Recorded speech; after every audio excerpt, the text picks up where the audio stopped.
Ang mga karaniwang problema nating mga Pilipino pag nakapunta na tayo dito sa Germany ang ating pag-uusapan, mga kaibigan.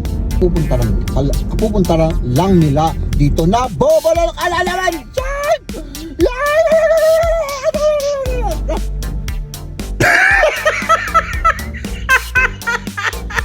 Dito sa Germany, walang ibang gagawa sa mga bagay-bagay para sa'yo, kundi ikaw mismo. Para mapipilitan kang matutunan ang mga bagay-bagay ng sarili mong sikap. Gawin natin yung mga dapat nating gawin. Unang-una. At isi-share ko na rin yung aking mga karanasan o naranasan. No?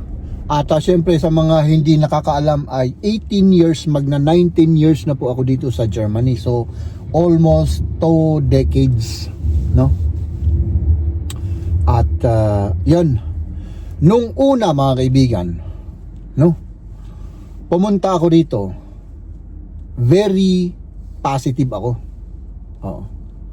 Masaya ako syempre dahil nakita ko yung pamilya ko, makakasama ko yung pamilya ko at last, 'di ba? At yun, napakasaya ko, napaka-positive yung aking thinking, no?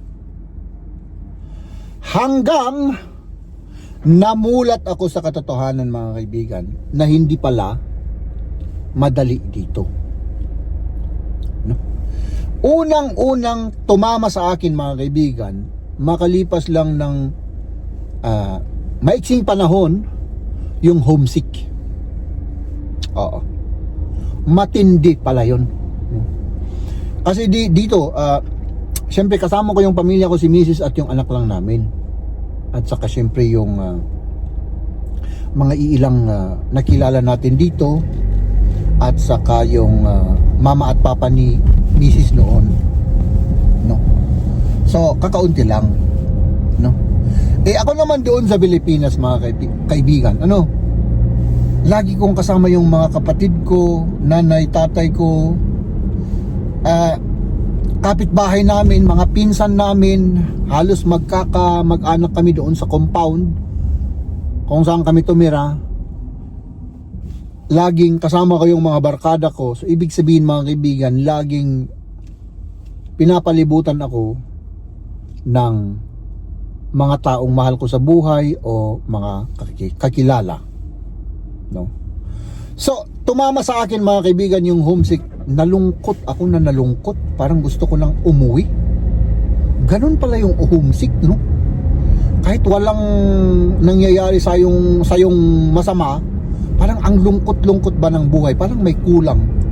Namimiss ko yung mga magulang ko, ay siyempre yung mga kapatid ko. Yung nakagisnan kong buhay ay namiss ko. So parang gusto ko nang umuwi, pero hindi ko pa sinasabi kay Mrs. noon yun.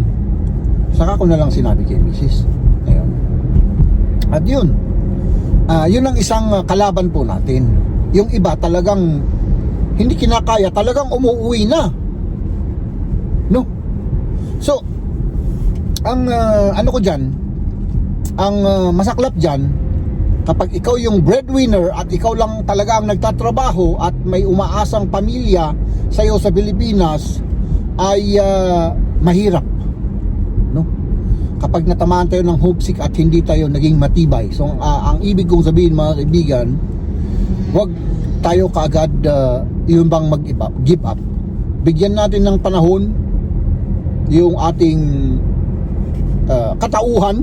Oo, bigyan natin ng panahon yung ating sarili, ang ibig kong sabihin, no? At ano rin natin yan, ma-overcome rin natin yung homesick na yan, no? So, yun. Yung pangalawa, mga kaibigan, ay siyempre, alam na this, no? Siyempre yung lingwahe, no? Dito kasi sa lingwahe, mga kaibigan, yung epekto ng lingwahe sa akin noong una, kasi talagang hindi ako makapagsalita ng German, hindi ko ma-explain yung gusto kong i-explain, hindi ko masabi yung gusto kong masabi, palagi akong napapagalitan dahil iba yung naiintindihan ko at iba yung ginagawa ko sa trabaho. Ay siyempre, natural lang yun, no? Kasi syempre nga naman kapag lagi kang napapagalitan dahil may isang bagay ka na hindi alam kaagad, halimbawa yung lengguwahe nga po ay masakit rin yun, no? Kasi ikaw bilang isang tao, hindi mo rin gusto yun na may mga misunderstanding at dahil lang sa bagay na yon, no? Yung lengguwahe nga po ay may mga magiging kaaway ka na, or yung mga kasamaan mo sa trabaho ay naiinis na sa'yo, no? At saka ito pang mas matindi kaysa dun, yun bang mawawalan ka ng self-confidence, mga kaibigan? Yun bang natatakot ka na makihalubilo or sabihin yung gusto mong sabihin, kasi baka kapag sinabi mo sa German yon, dahil nga hindi pa marunong masyado mag-German, ay palabang natatakot kang magsalita, no? Kasi natatakot kang baka iba yung intindi nila sa'yo at iba yung gawin at mapahiya ka, yung bang ganon. So mawawala yung self-confidence mo. Ganon din ako, mga kaibigan. Oo, yun ang matindi doon. Yung ano naman, sa ngayon naman nakikita ko naman yung mga taong taga rito na ipanganak dito ay naiintindihan naman nila yung mga taong hindi pa marunong mag-German, kasi kapupuntaran lang nila dito na bobolol ka na naman dyan!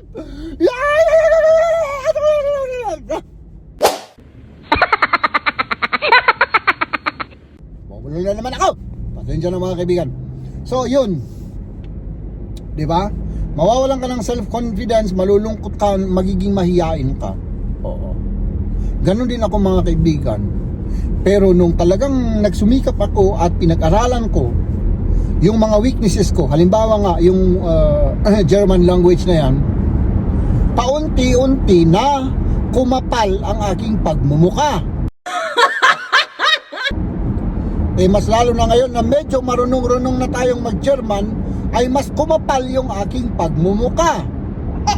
So, mga kaibigan, kung nandun rin kayo sa sitwasyon na talagang nahihiya na ako, nahihiya na kayo at hindi na ninyo gustong lumabas dahil baka yun bang iba yung masabi nyo or ano, darating rin ang panahon, mga kaibigan, na kapag ginawa nyo yung dapat ninyong gawin at pag-aralan yung dapat nyong pag-aralan, halimbawa lang sa German language, ako nagtatrabaho ako, nag-aaral ako noon,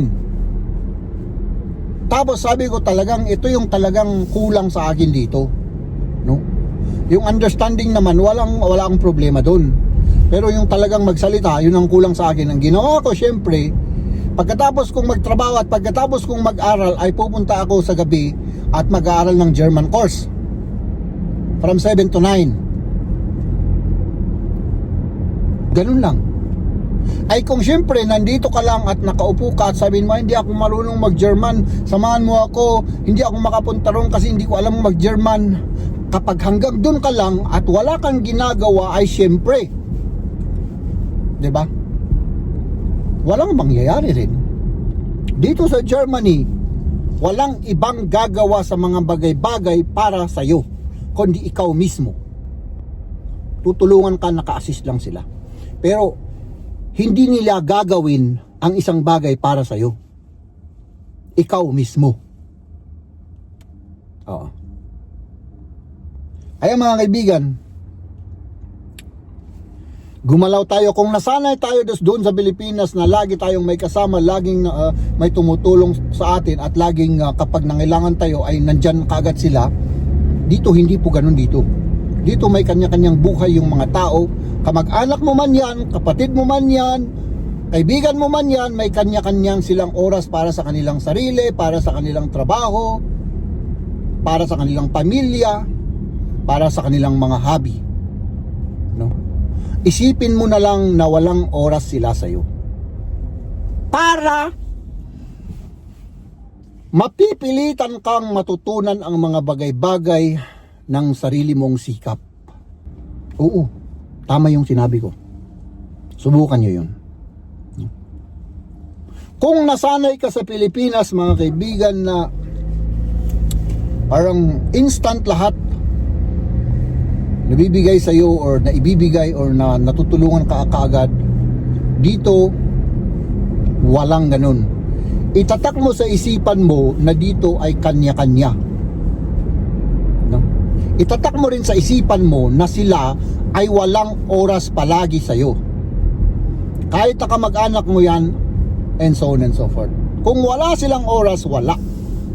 Kasi ibig sabihin, it's either may mga ginagawa sila na importante. No?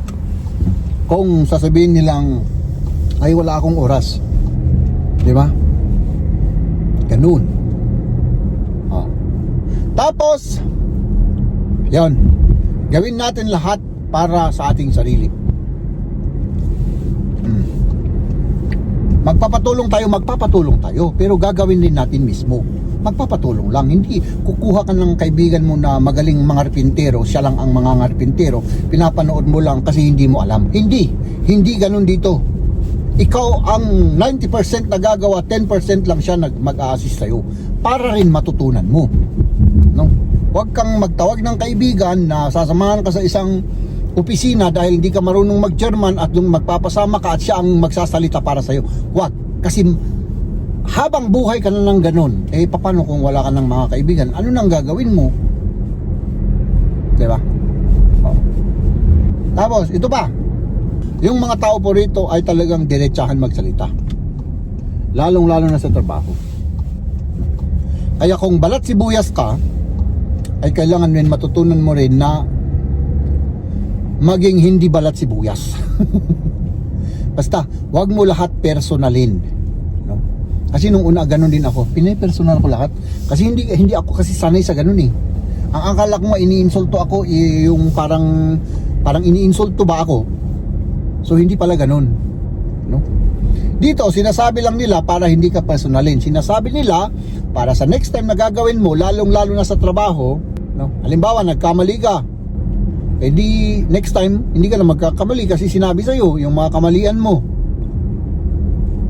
At saka diretsahan sila magsalita. Yun yung aking mga na-experience noon. Ay siyempre Pilipino tayo mga kaibigan. Hindi ko alam kung pare-parehas tayo na lahat ng mga Pilipino ay ganun din na ang karakter, ganun din ang nararamdaman sa bawat sitwasyon, no? Ano ba yung sinabi ko? Parang walang sense yun Basta ang gusto ko lang sabihin mga kaibigan ay maging matibay, maging ready to fight ba? No, hindi yung makikipagsuntukan ha. Ready to fight. Ibig sabihin, ready to fight yung pagsubok. Lahat ng pagsubok ay dapat nating kayanin. Ano? Kasi pagsubok lang yung mga yan mga kaibigan. Pagsubok lang yung mga yan. Marami rin kami naging pagsubok ni Mrs. Believe me mga kaibigan. No?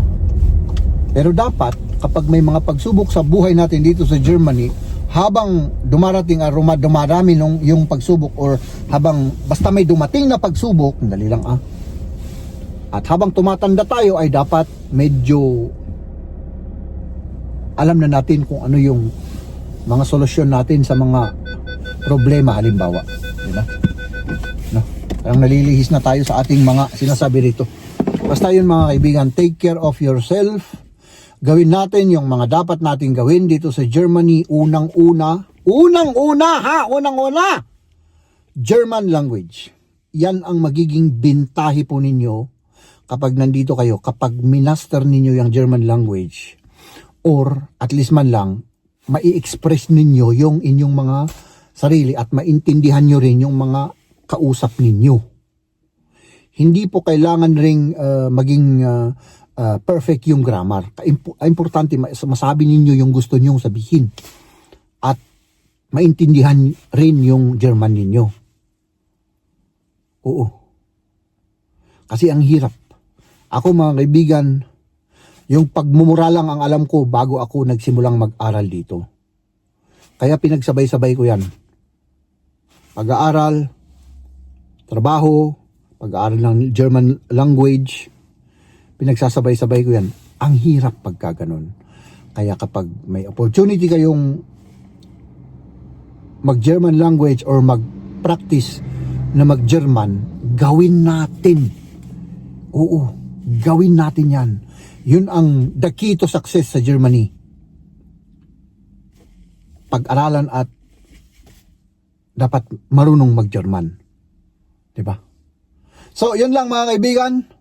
Of course, kung may mga gusto kayong katanungan, paulit-ulit ko to, mag-comment lang po tayo sa ating comment section at baka gawan ko ulit ng vlog yung mga comment po ninyo. So, ayan mga kaibigan, maraming salamat sa panonood.